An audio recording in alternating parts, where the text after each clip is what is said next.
devil. Oh, here comes the devil. Oh, here comes the devil. Oh, the devil with the devil, says I. Shh, look out for the devil. Look out for the devil.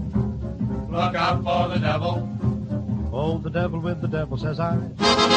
You're so afraid of old man Satan, now why don't you stop your hesitating? You're gonna be a long time dead, so the devil with the devil, says I.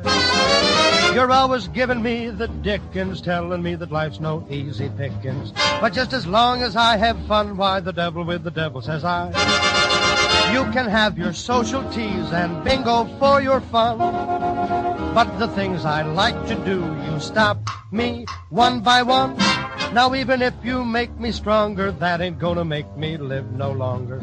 So even if I go to shh, the devil with the devil, says I. Look out for the devil, look out for the devil. Oh, the devil with the devil, says I.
Welcome to the Leo Zagami Show with Leo and Christy. Saturday, November 15 of the year of the Lord 2025. The Epstein scandal is crashing Washington and its infamous establishment. The swamp. Both sides are involved in this whole thing. Will they survive? Who knows? And who cares? No, actually, we care. We care. We are the bullshit busters, remember? We care a lot. And it was really timely to publish a book like this one, The Rise and Fall of a Frankist Monster, which focuses on the milieu of Jeffrey Epstein, on his own roots, on his own ancestors, the ancestors of all the people surrounding him, to prove that he is the product of the most powerful Jewish sect, the Sabbatean Frankist sect that nobody wants to talk about. And I must say that this book is going quite well, so I want to thank my viewers as well as all the people who are going through it. If you like this book, review it on Amazon. Yeah, do it. Review it, do it. Who are our sponsors today, Christy? Daniel and Malgorzata Mintza. Oh, okay. And Joanne Otenero. She does the monthly things. Okay. For those who want to help us out, you can do it with GoFundMe. You can do it with Cash App. You can find our Cash App handle on leozagami.com together with our latest articles, my latest articles, but also Christy helped me out with the editing. So we can say that our... That was a hard one. That was probably the hardest article I ever had to... Okay, we want to go and comment on my latest article. Well, are you going to make me read it? Maybe. Well, you need to let me know, because if I need to do that right away before you start commenting. Okay. The latest article, yes, focuses, of course, on, first of all, on the Pope Leo XIV. Why? Because he is continuing a tradition established by Pope Francis of inviting a bunch of transgender individuals in the Vatican and having lunch with them. or dinner. And I've been talking about how the Vatican is being transformed and all this transgenderism that is being pushed by the Jesuits in volume 12 of my Confessions, the last installment of the Confessions series, a great bestseller, a great book that a lot of people have appreciated, and I highly recommend. And that more people need to appreciate, if you ask me. Well, absolutely. But first of all, let's go into my latest article, which... I didn't see that picture you picked. Well, it's the picture of Pope Leo XIV together with one of the most outspoken transgender activists, which will join him tomorrow for this event at the Vatican. Okay. I mean, the crazy thing here is that tomorrow is really dedicated to the poor people, the people who are the last, the abandoned, the World Day of the Poor. And instead, the Pope invites a bunch of transgender individuals. In any case, Christy, this is Alessio, now Alessia Nobile, who will be the main spokesperson for the transgender community to join Leo XIV. Couldn't they pick a... Where did you get that pic from? Well, I got it. I got it. I mean, why is that even a pic? Why? It's horrible. But that, I mean, even for a man trying to be a woman, it's a horrible pic. I don't think you can find anything better with Alessia Nobile. Let's check. No, let's not. No, let's check. Oh God, open the door again. Let's see. Well, not really, Maury. It's just all fucked up. Yeah. Mm-hmm. Seems like you can't really find anything better, Christine. In any case, let's just read this so I can get it over with. Okay, this article, it's going to be very controversial, guys. Oh, I said the F word. Oh my God, I'm so sorry. I'm not supposed to curse. Maury, I said I wasn't going to curse anymore. Well, you didn't make me do it. I'm sorry. I deeply apologize for swearing. I won't do it again. I'm sorry. I'm only human, and this world is pretty that. So I'm not perfect. Okay. If I was, I'd be a robot. And if I read this not perfect, I am not a robot. Don't criticize. Okay, so this is my latest article. You can find it together with a bunch of other articles on leozagami.com. And Christy, you can have the floor and read this article. On Sunday, November 16th. I don't know. I'm going to read it. Okay. Okay.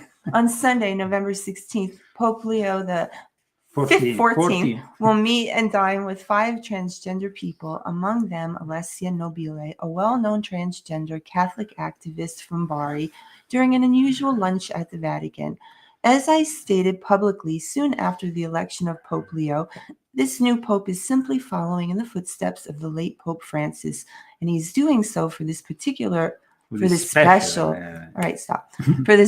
event within the Catholic Church's 2025 Jubilee year.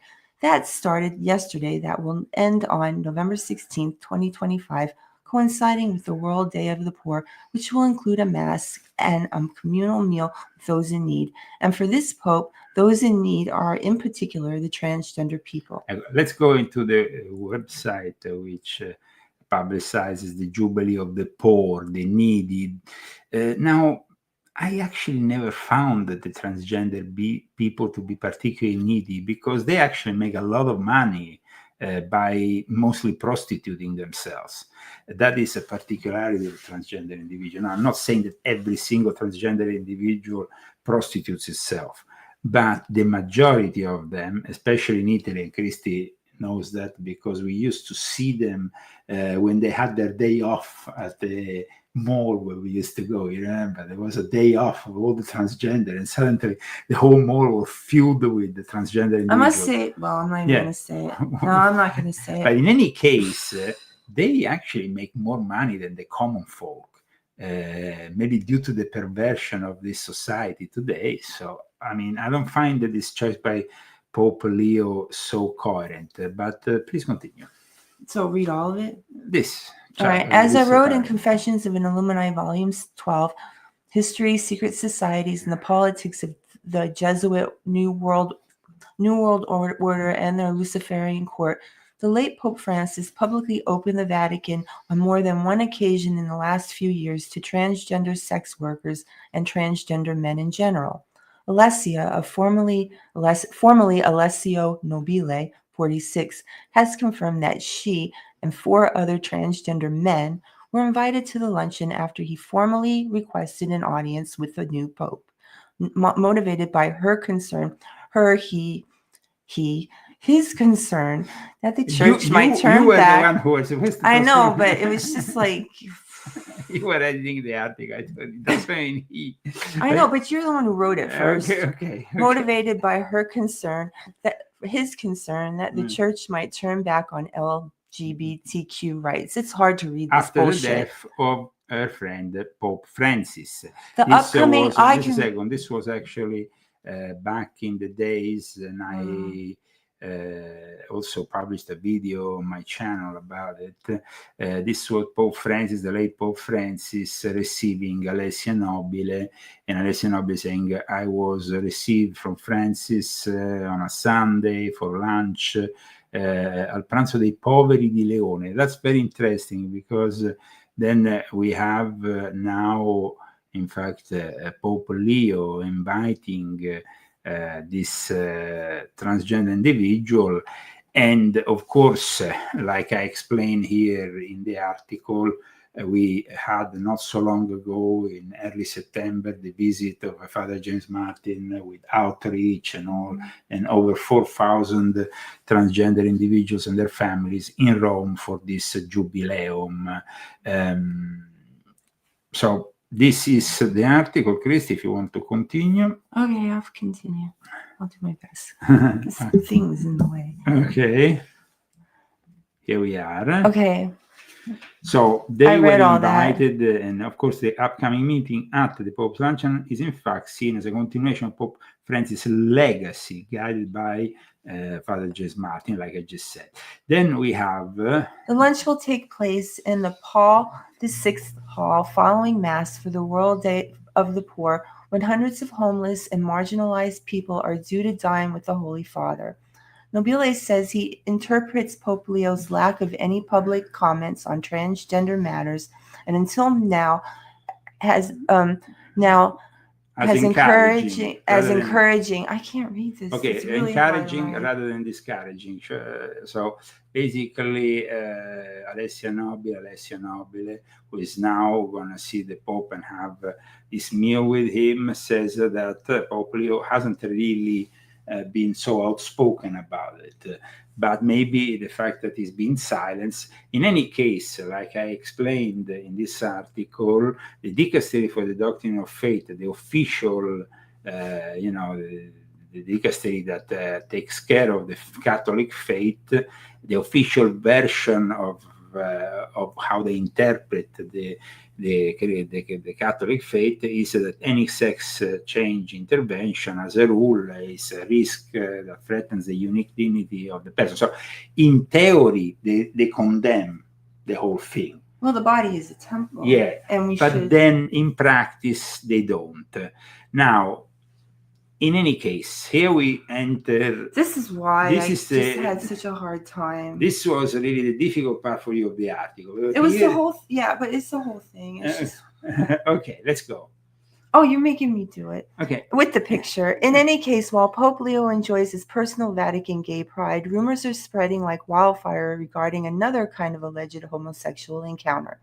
Newsweek reports in an email from the infamous Jeffrey Epstein files a reference to U.S. President Donald Trump's blowing Bubba, a scandalous affirmation that also attracted scrutiny and generated memes on social media, inspired also by Monica Lewinsky's Oval Office episode. The famous Monica Lewinsky. Oh, he must be like just... Donica Lewinsky.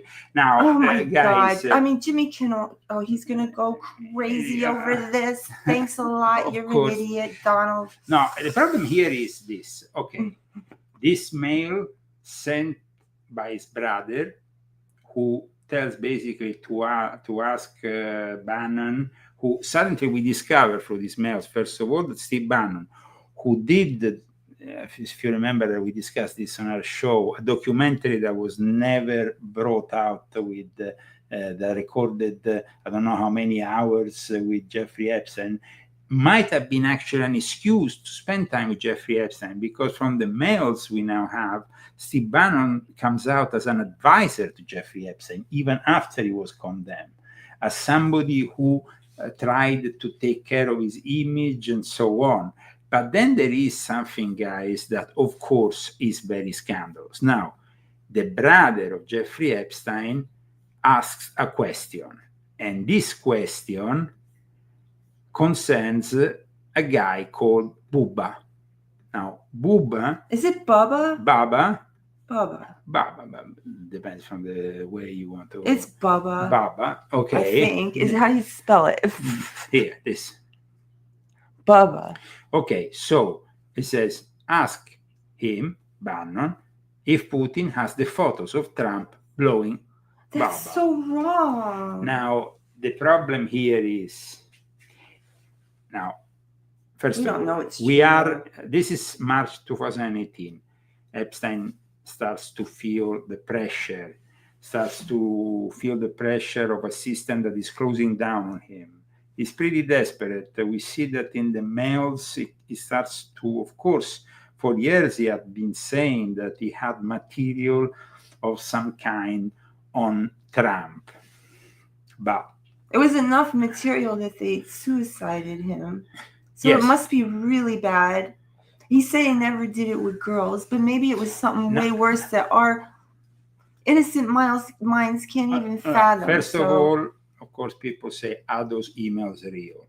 Now, the emails are real because they have been made public by the oversight committee that is basically, part is Congress that is making them public. Either the Democrats, also the Republicans that are now counteracting with making public more material from the Jeffrey Epstein files. This is not fake news. This is material that is true, though we have to explain how these people work. In my book, The Rise and Fall of a Sabbatean, of a Frankenstein monster who is Jeffrey Epstein, I explain how Jeffrey Epstein was helped from the middle of the 70s from Donald Barr, who is the father of William Barr, who was the head of the DOJ when Jeffrey Epstein would be suicided. Now, that is already a very strong indicator of a cover-up or something wrong. However, aside from all that, guys, here we're not a bunch of Democrats. This has been a show that has been helping Trump. Which is making it way worse. Way worse, of course. For everybody. And we stand at this point with Major Taylor Greene, because Major Taylor Greene has been a person. She's brave. Who is brave, very current. And I think what she stated is something we can absolutely share. And so here we have Major Taylor Greene. These women have been waiting, some of them for decades. I talked to several victims that were raped by Jeffrey Epstein back in the 90s. And so this is information that has needed to come out for a very long time. And the American people have demanded it. And so the American people deserve to see transparency from their government. Rich, powerful people should not be protected. That is completely wrong.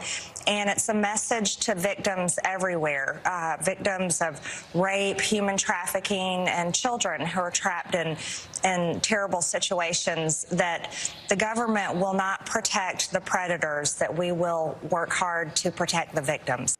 This is very important. We can't protect the predators, regardless of our political affiliation, regardless of the fact we are Republicans or we are Democrats. This is about the victims. That's why this book has been dedicated, first of all, to the victims of Jeffrey Epstein. This book really doesn't have a position on Trump or on a specific political current. This book demonstrates the history, the ancestry, the background that has created these elite people who deem themselves untouchable, who have helped the rise and eventually also the fall of Jeffrey Epstein. Major Taylor Greene might not be for somebody here in the chat, somebody we can trust, but we cannot trust somebody like Trump, who has campaigned together with people like Dan Bongino, Kash Patel, and so on transparency, on revealing everything about Jeffrey Epstein, and now is doing everything possible to cover up.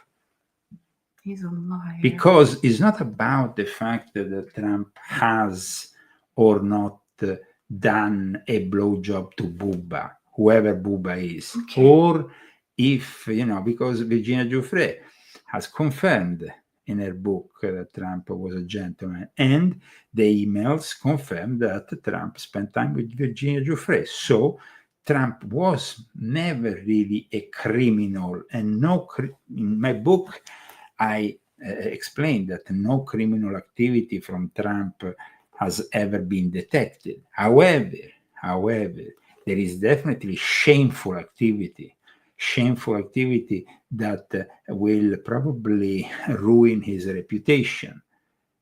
But at the same time, Trump is covering for other people who are much more powerful than him, that are holding the interests of Washington behind the scenes by financing one or the other political party.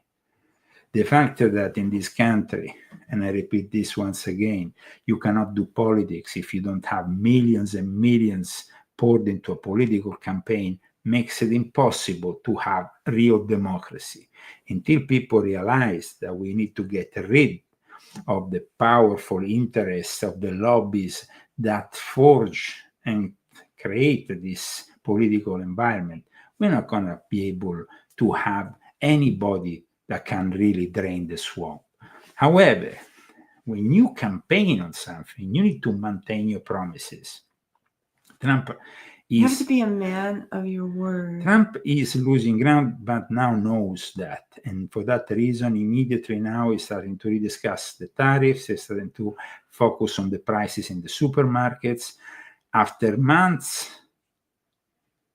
in which I have told you here from the show, the Leo Zagami Show, we're not a big reality. We've been censored left, right, and center. On the contrary of my colleagues who have hundreds of thousands of subscribers, Leo Zagami, who has been here saying the same things for over 20 years, I am censored, and the truth you can find in my books, of course, if you are interested. But the problem is that when you come on this channel, you are simply part of a very limited amount of people that have managed somehow to bypass the shadow banning, the censorship, the lies that often are also said regarding my... You've been right about everything. But I've been right about everything, and that is... Except Trump dying. He didn't die. Well, that thing with him being sick. But Trump now is coming out, the fact that he is sick. And he had to actually counteract it during the Air Force One. However, let's go back to the fact that we have dodged the bullet with Kamala Harris. She was an incompetent, and the Democrats, the way they were with Soros, They're just both in on it. Both of the parties are in on it. Yes, the thing is that we have to be realistic. Being independent today might be actually the best decision, because affiliating to one or the other political party doesn't seem to have. They don't seem to have honesty. No, as they're their just priority. all a bunch of liars. This is what Trump has said regarding Major Taylor Greene after he took away his endorsement. Taylor Greene is not anyway, I mean, she is a very different thinking than I have. something happened to her over the last period of a month or two where she changed, I think, politically. She says, don't go overseas. If I didn't go overseas, we might be in a war right now with China. If I didn't have a relationship overseas with China, with Japan, with South Korea, with all of them, Malaysia, I went to Malaysia, but visited many more countries than that. If we didn't do that, if we just stayed right here, you would right now have no factory anywhere in the world that would be working. U.S. President Donald Trump said on Friday, November 14th, that he is withdrawing his support and endorsement of Republican lawmaker Marjorie Taylor Greene. I am withdrawing my support and endorsement of Congresswoman Marjorie Taylor Greene of the great state of Georgia, Trump posted on Truth Social. Greene, a member of the House of Representatives, has long been a reliable ally and fierce defender of Trump. But in recent weeks, she has taken positions at odds with the White House and some of her fellow Republicans. Speaking with journalists aboard Air Force One on Friday, Trump said, "Something happened to her over the last period of a month or two where she changed, I think, politically. I think that her constituents aren't going to be happy." Someone like Marjorie Taylor Greene would say you're spending too much time overseas, you're not spending enough time studying your domestic. So I heard that Marjorie Taylor Greene said, oh gee, I'm spending too much time overseas. So let's say I don't meet with China. You know what's happened right now to Georgia and to every other state? They're not working because your magnets and your rare earths would have kicked in and there wouldn't be a factory in the world that was working. If I didn't have a relationship overseas with China, with Japan, with South Korea, with all of them, Malaysia, I went to Malaysia, but visited many more countries than that. If we didn't do that, if we just stayed right here, you would right now have no factory anywhere in the world that would be working because of rare earth with China. Not only that, we made a deal with China. We take in billions and billions of dollars. We made a deal with Japan. We take in billions of dollars. We made a deal with South Korea. We're taking in billions and billions of dollars. If I would stay home, none of that would be happening. Well, Trump, of course, has done also positive things, but he campaigned on certain, subjects, certain topics that were of interest for his electorate. Well, it was the most important thing to us because we were all broke and we were looking for some reprieve from it. So yes, first of all, he promised that the prices will go down in the supermarkets, inflation will go down. The whole thing didn't manifest in the way because that he had prospected, because of course he started with the tariffs, and now, in fact, he's countering. He's kind of like pedaling back on some of the things that he has done, because he knows that the majority of Americans that are going to be electing the next, in the midterm elections, we're going to manifest a new Congress. They want to have results that are not there. And so results also regarding the cost of living, which of course is not only the gasoline at the pump, but is what you find at the supermarket. And if what you find at the supermarket is constantly going up, and it is, then of course now Trump will have to fight that. So Trump, I'm sure, being a practical man now, that's why he's immediately intervening on the economic side of things. But however, he has also campaigned on the Epstein thing. And the Epstein thing is something that is showing the weakness of the establishment. Because, like I said, it's not only a party or the other. We have here the whole Democratic Party that during the Biden administration has not exposed what we are seeing now, simply because they were connected to Obama, they were connected still to Clinton, they were connected to the old Democratic establishment of Nancy Pelosi. Now that the Democrats want to change all this, and they want to go even more to the left with Mamdani, Alexandria Ocasio-Cortez, and so on, they have, of course, weaponized this whole thing of the Epstein files. However, this whole thing of the Epstein files shouldn't be weaponized in any way, shape, or form, because the victims are not a victim of one or the other political party. They are the victim of a system that has been protected, because the only people, like I explained in the introduction of this book, to be condemned were Jeffrey Epstein, suicided, Jean-Luc Brunel, who gave the minors, 1,000 little girls for the little St. James Island, suicide. And then you have Ghislaine Maxwell, who is now treated like royalty, who is the Shekinah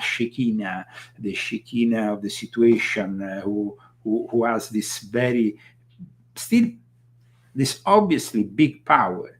And then you have Zorro Ranch, you have all the transhumanism experiments, you have all that element that, in fact, I have depicted by also creating in the cover this Jeffrey Epstein with Frankenstein, the monster of Frankenstein, but also Dr. Frankenstein, because he was somehow a mad scientist of sorts, Jeffrey Epstein. So I speak about the island in this book, but I speak also about what happened at the Zorro Ranch. I speak what happened in New York.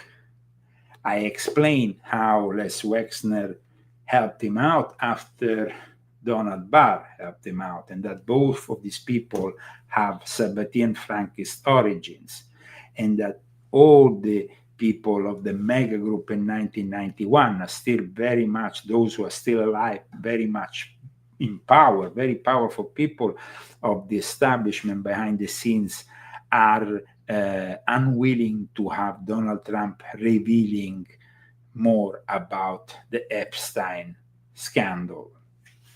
So it's not about Trump here, it's about much more than Trump. And so it's important that we expose all this. Why suddenly somebody like Alex Jones, who was one of the first people who for many, many years talked about Jeffrey Epstein, denounced what was going on at the Zorro Ranch, denounced what was going on in Little St. James, denounced what was going on in New York, denounced what was going on with Prince Andrew, now is somebody who doesn't want to touch this book, who doesn't want to discuss Jeffrey Epstein on his show, who prefers to ignore the subject. With all the respect, because Alex is respect? I mean, Alex is somebody who I've been collaborating with many years. And of course, I mean, he's a guy who has done also some good things. But if you change your mind, tell us why. Tell us why you are not willing to touch this. This is not a question. You know, Jeffrey Epstein is not now simply a prerogative of the left to expose Donald J. Trump. Jeffrey Epstein is a system that needs to be exposed. And I think that maybe Alex is part of that system. Well, and they're keeping him quiet for that reason. I think that this system needs change. I think that we need to be more honest about things and have more transparency. And of course, it's very interesting what is happening, but it's also very damaging for the conservative movement, for the Republican Party, who is going to pay at the next elections if they don't change. I mean, it's mathematical here. There is polls who show that the American people are not buying the version of events which is sold by the White House. Morning. The pressure is mounting on President Trump and the Justice Department to release all of the files related to the Jeffrey Epstein investigation. After a House committee made public 20,000 more pages of documents, the House is now set to vote on the matter next week. And among those demanding full transparency, Epstein's survivors. Here is one of those survivors who talked to Aaron Burnett. fact, we need the government to release everything that's in these files, of course with the appropriate redactions to protect the privacy of the survivors, but we really need this information to be out there so these crimes can be investigated. I think it's really upsetting to us that this is so politicized when it's not a political issue. This was a crime, and it's a crime of sex trafficking, and we really just want to see justice for the crime that happened to us. Survivor Liz Stein there, just asking for justice. CNN's Harry Enton is here with us. Now, look, when you talk to you hear from the victims, it is very clear what they want. They've made that clear again and again.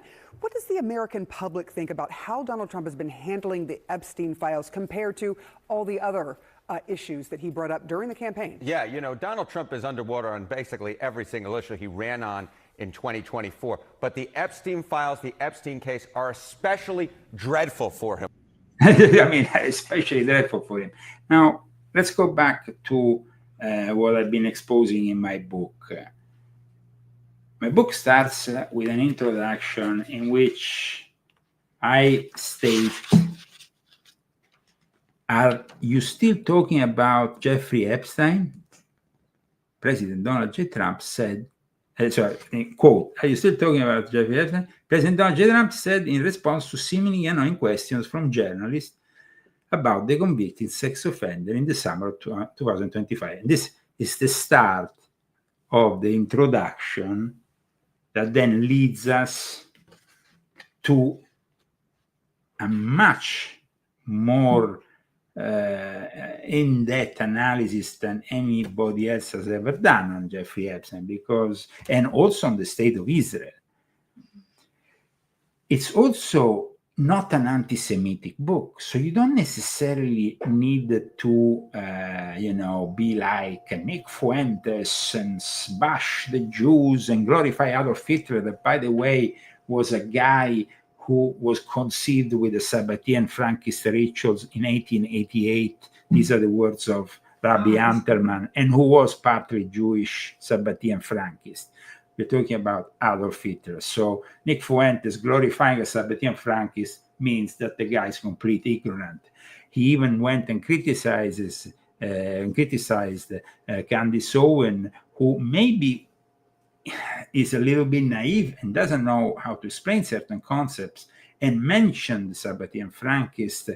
And so, but because she's not ready to have this kind of knowledge, because having this kind of knowledge means also spending hours and hours a day studying books on Judaism and so on. So Israel is the product of Sabbatean Frankism.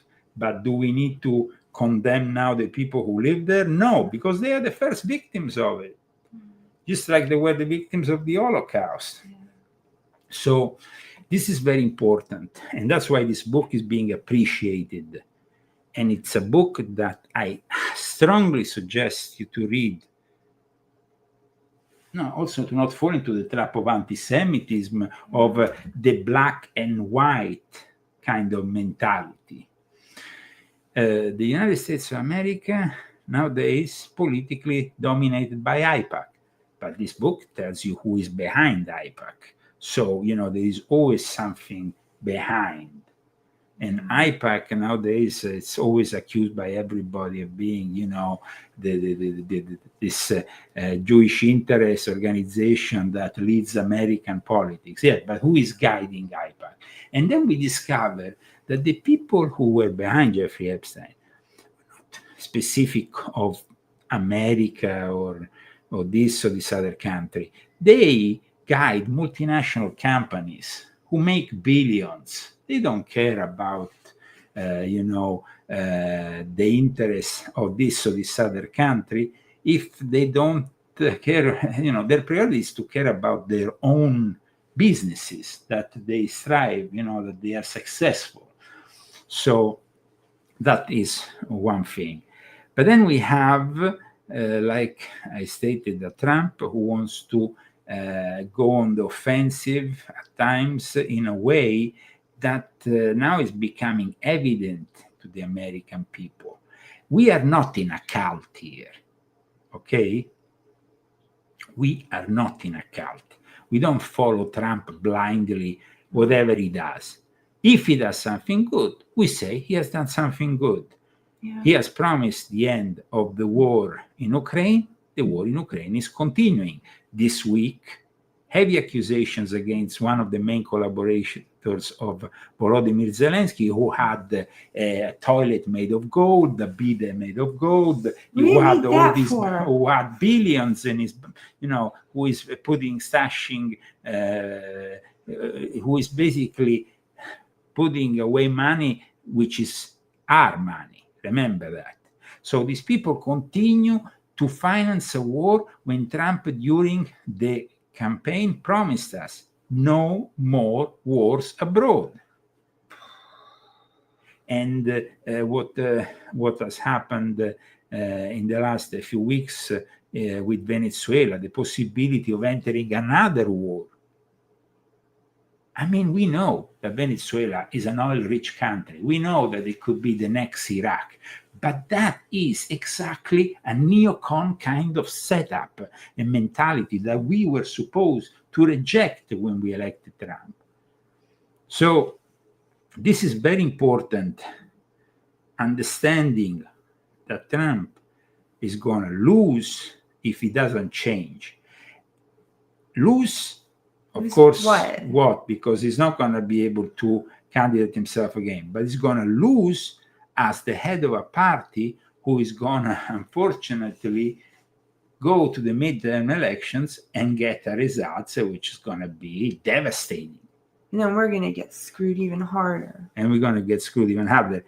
Let's go back to the polls of CNN. About here. Well, let's take a look at Trump's Senate approval rating on the issue. Look, they're all in red. They're all in the negative territory. But on immigration, he's 5 points underwater. Foreign policy, 8 points. Trade and tariffs, he's 17 points. The economy, 18 points. But look at the Epstein case. He is 39 points below water on the Epstein case. His net approval is 39 points in the negative. My goodness gracious. What Donald Trump has been selling on the Epstein files, the Epstein case, the American people, simply put, have not been buying at all, Sarah Seidner. All right, so is there any sign that things have gotten better since there have been some things that have been released? Yeah, okay. Although released by Democrats. There have been some things that have been released. Donald Trump has been trying to make some sort of case saying that, the folks don't necessarily care about it. But take a look here.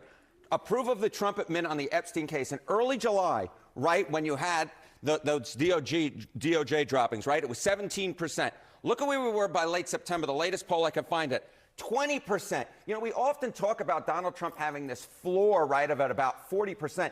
On this particular issue, he is less than half the level of the supposed floor. There is just nobody in the electorate who is buying this. They do not like the way that the Trump administration has been handling this case one iota. Republicans have generally said they like what Donald Trump is doing, generally speaking. How do they feel about the Epstein case? Okay, so you see, approve of Trump on the Epstein case. This is overall, right? And you see 17%, you say 20%. That is way below the 40% floor that Donald Trump supposedly has. How does that possibly happen? It's because of Republicans. Because look at this number. Okay, Republicans who approve of Trump's job as president, 87%. That is basically in line with the long-term average, 85, 90, 95%. But look at the Trump admin's job on the Epstein case. Just 45% of Republicans, less than half of Republicans are even buying what the administration is telling. And that is the thing, guys. At the moment, the people who are in Congress, both in the, in the House of Representatives or in the Senate, know very well that they're gonna have to endure and strive even after the Trump's presidency, that they're gonna have to be there for many years after the Trump's presidency, and they need the people to elect them to keep on being in the Congress. And they're not gonna elect them if they don't stand by what they promised their electorate. And one of the promises was to have complete transparency about the Epstein case. Yeah. So this is only a matter of time. Marjorie Taylor Greene is symptomatic of what is about to happen. We're going to have, I tell you, many more Marjorie Taylor Greene coming up who are still MAGA, but want to really put America first. MAGA, MAGA, MAGA, MAGA, MAGA. Because MAGA is a movement that transcends, and we said it a while ago. And we have MAGA in the middle of our name. Zagami is MAGA. So. But MAGA is also very important because we have dedicated a whole podcast during, before the elections and after the elections, a podcast that, of course, was dedicated to the whole thing of countering any disinformation within the MAGA movement and outside the MAGA movement. Today, we are in front of a MAGA movement that is kind of dividing itself on this and other topics because the White House has not delivered what they promised. I think they're just using MAGA, though. I think those are Republicans and MAGA. But MAGA, but you have to understand, MAGA is a movement that was created, and it was created with Trump, and it actually, of course, is not an original phrase. No. It was coined by Ronald Reagan. But if we go back into the people who actually are behind the mega group, which I talk about in my book, the mega group is something that it's not really discussed because they are the people behind. They're the people behind IPAC. And who are these people? Let's go and see who are these people, because these people are people who have dominated the politics for a very long time. Apart from Lex Wexner, of course, we all know who Lex Wexner is. Then we have Charles Bronfman, we have Edgar Bronfman, we have Max Fisher. But these people were people who were very, very powerful. I mean, people, major fundraiser for Republican Party candidates. Fisher was an advisor on Middle East and Jewish issues to every administration from President Dwight Eisenhower to President George W. Bush. So here it's not about Trump. This is not about Trump. This is about a system that for decades after the Second World War and the creation of Israel has delivered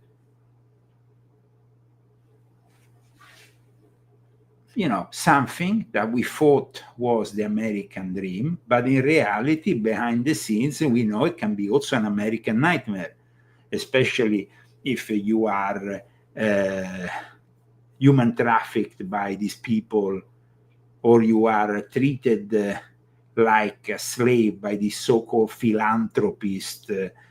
People who are behind this system are people like, for example, Leonard Abramson, the founder and former CEO of U.S. healthcare.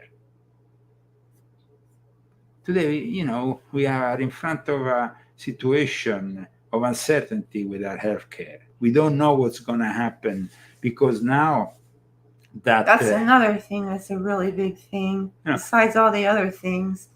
Of course. That one's huge. That's huge. And at the end of January, you're going to see another government shutdown about this whole thing. The subsidiaries, the so-called Obama subsidiaries, and the way that people manage to afford their medical assurance is put into discussion, and it could jeopardize the health of millions of individuals. Now, we don't want to be, like the left, the Democrats, who do a lot of use these topics for propaganda, and they use it to their benefit by simply stating that the only way is to give health care to everybody, even to the illegal immigrants. You're just full of shit. Because the illegal immigrants are the ones who can then make our system collapse. We're seeing it in the United Kingdom.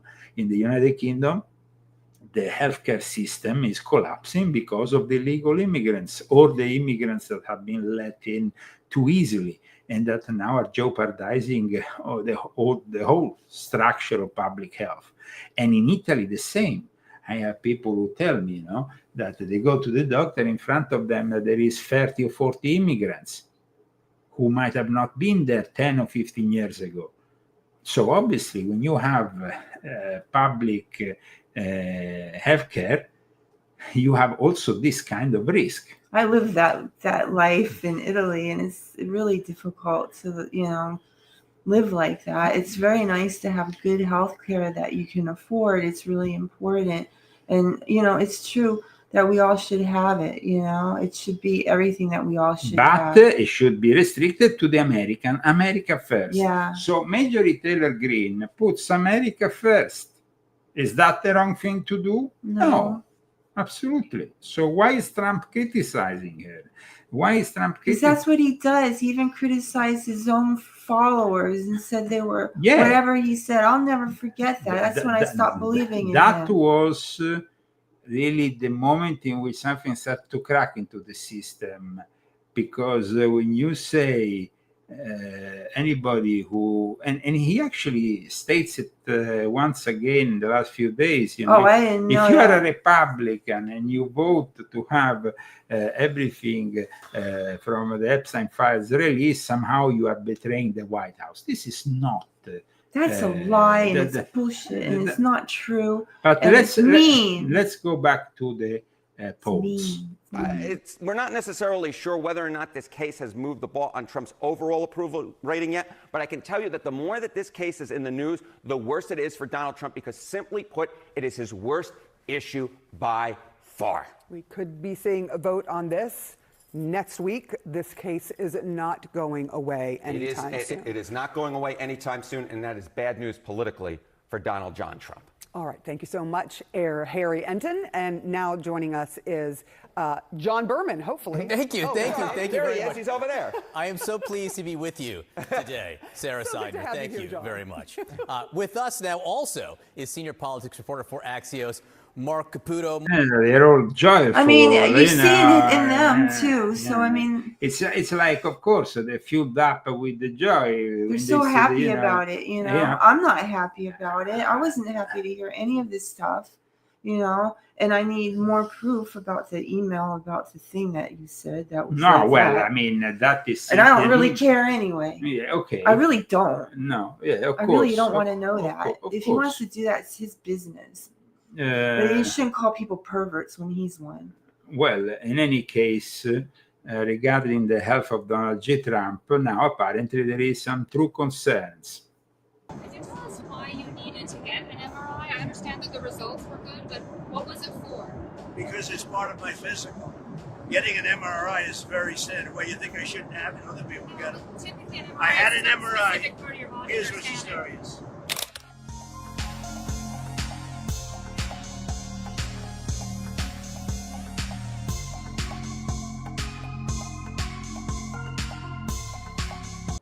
Yeah, now there is a lot of talk about the health of Trump. In any case, somebody has asked me, is Epstein a Sabbatean Frankist? Well, guys, I wrote a whole book about it. Please read the book. Please read the book. Come on. Please read the book. This is...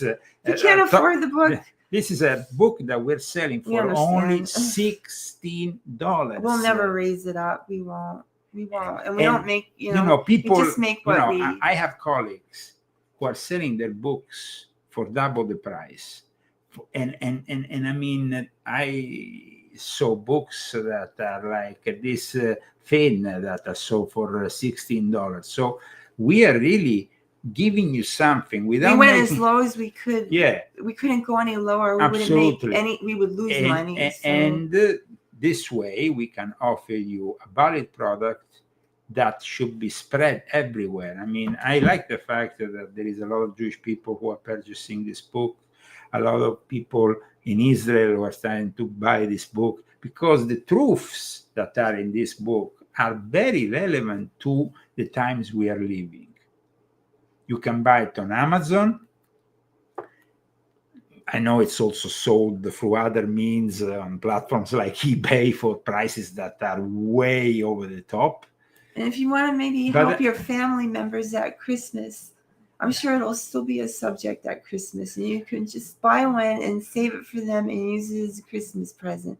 So if you already bought one, and you can save it and give them as Christmas presents. It's the best gift is the gift of knowledge. So now, the American people, like somebody is saying, they don't know about the Sabbatean Frankists. For that reason, they really should read this book, because the amount of evidence that I have brought together from verified sources. I mean, this is not just stuff that you can find and then debunk. There is nobody who has been able to debunk one word written in this book, because the sources have been cross-referenced. I have managed to really... It was really a tough book. A tough book to... Energetically, too, it was really tough. It was a strong, energetic book. I've never felt anything so strong energetically as this book. It took almost everything out of me to do this book. I've been very not, the same since I did this book. And so, I sacrificed a lot to go in that room and do it with God. So, they need to know. I was in there with God doing this book.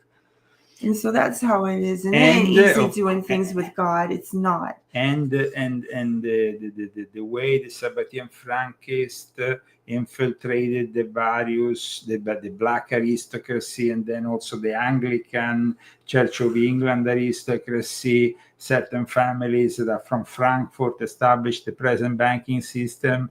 Let's see King Charles.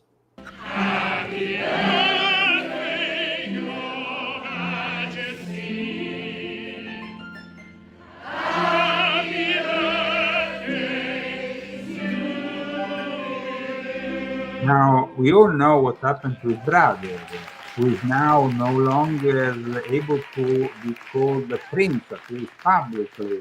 But what about King Charles, who, when he was Prince Charles, he was hanging out with Jimmy Savile, one of the worst pedophiles in history? It's an act of hypocrisy to kick out your own brother from the estate and then not admit that he has hung out for years and used them even as an advisor. Jimmy Savile. You can find it, of course, in... it's one of the first revelations I read. I was like, wow, what is this? And, of course, you can read extensively about it in Volume 8 of my Confessions.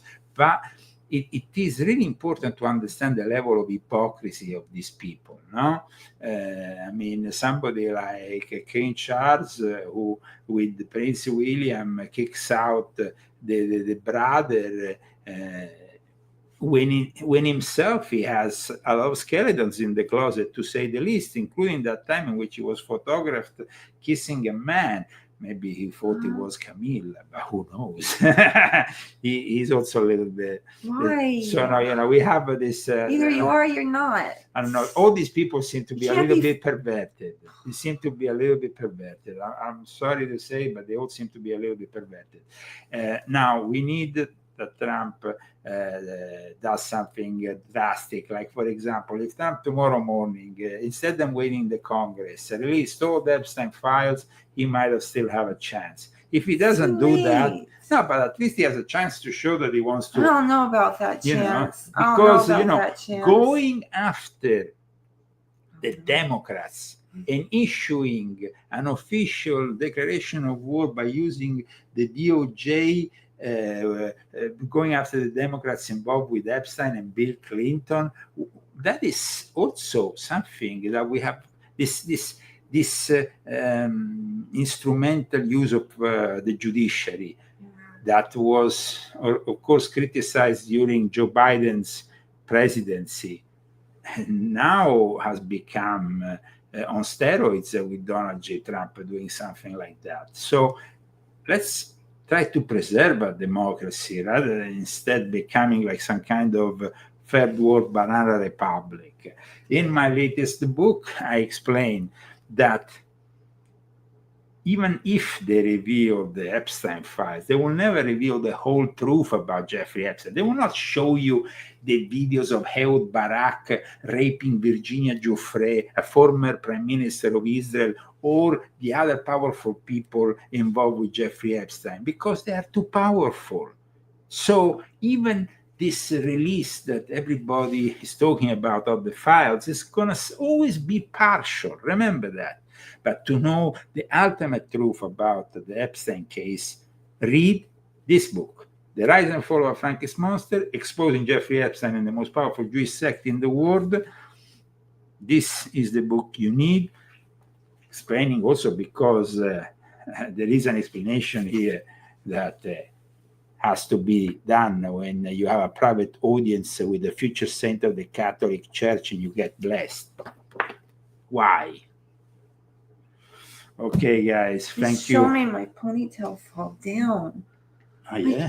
I had it in a ponytail, and then the whole thing like fell out. It's weird. That's so weird. It's like weird. Whoa, my ponytail fell down. Okay. Okay. Now, there is this statue that was placed in front of the Congress. Then it was placed in front of a mall. Now, I don't know where it's going to be placed, but here it is. The statue of Jeffrey Epstein and Donald J. Trump. What is this now? Oh my God. This is in Washington, D.C. The statue was placed first in front of the Congress, but then they moved it, and now it's in front of a mall, but I think now it's going to be moved. Oh my God, this is hilarious. This is so annoying. In honor of Friendship Month. Oh my God, that is so annoying. And people. I have been laughing a lot, though, at this funny stuff. I mean, sometimes I laugh because it's just, you know, some of the stuff that they say is true, like the ones that are, like the comedians that are joking.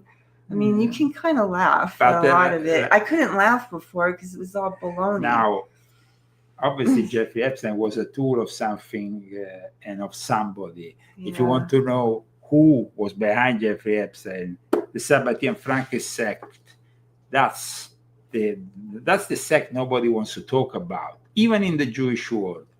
And this book will tell you all about it. Thank you so much, guys, for tuning in today for the Leo Zegami Show. Who were the sponsors today, Christine? The sponsors are Daniel and Malgazar Minta. Join the sponsors. Joanna Tenere. Oh, join the sponsors. With a donation. You can do it anonymously or publicly. Let us know with a note together with your donation. You can donate through GoFundMe. You can donate through Cash App. You can find the handle at leozegami.com together with my latest articles. We just need a little bit. We don't need much to do this show. We just need a little bit. So. And this book, guys. And we don't want a lot. Family Cookbook. No. Being greedy is never. I don't like money, and I'm going to be honest. I really don't like money. It makes me But uncomfortable. we need to pay the bills. But we need to pay the bills. You have to have it on this dimension. So, but I don't like it. I would be like that person, like on that movie, the van, the magic van, and he went in the desert and he burned all his money and then he went off into the woods. I mean, I would totally do that. I hate this whole materialistic system. I mean, I like to look good, and I pride myself on maintaining a good presence and appearance because I'm proud of who I am and what I stand for. And I've always been like this, and I'll never let anybody criticize how I present myself. I try my best. I mean, sometimes I'm not the best. To make an effort. Sometimes my ponytail falls down. You know, things happen. Nobody's perfect, but we all try. In that time. Okay, guys, ladies and gentlemen, the music is by Vincenzo Viceret, the guy who does all my book covers, great book covers. The images here are by Albert of Telepandemia. We see you next week. I have to hold my hair up. Yes? Hold your hair up. Hold my hair up. I hit you with it. I hit you with my hair. Don't hit me with your head. Like, that was so dumb. Well, what happened with Atlas 3, whatever its name is, I hope the aliens can come and tell us more about the Epstein files. I mean, the aliens, the whole scenario. The aliens, that's very interesting. Aliens soon to the next scenario. Make it even more wild.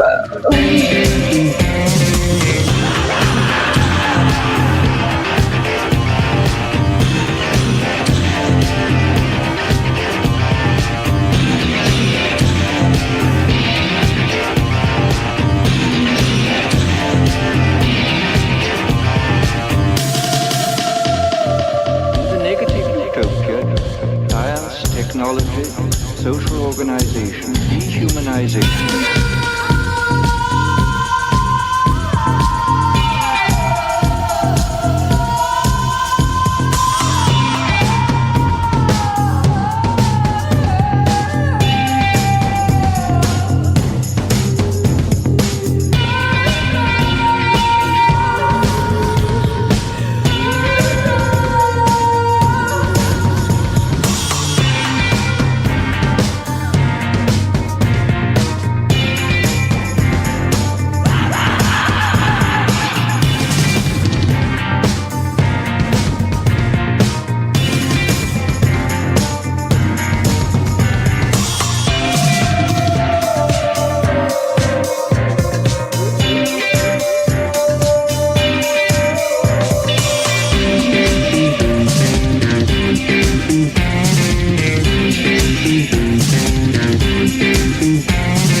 Technology, social organization.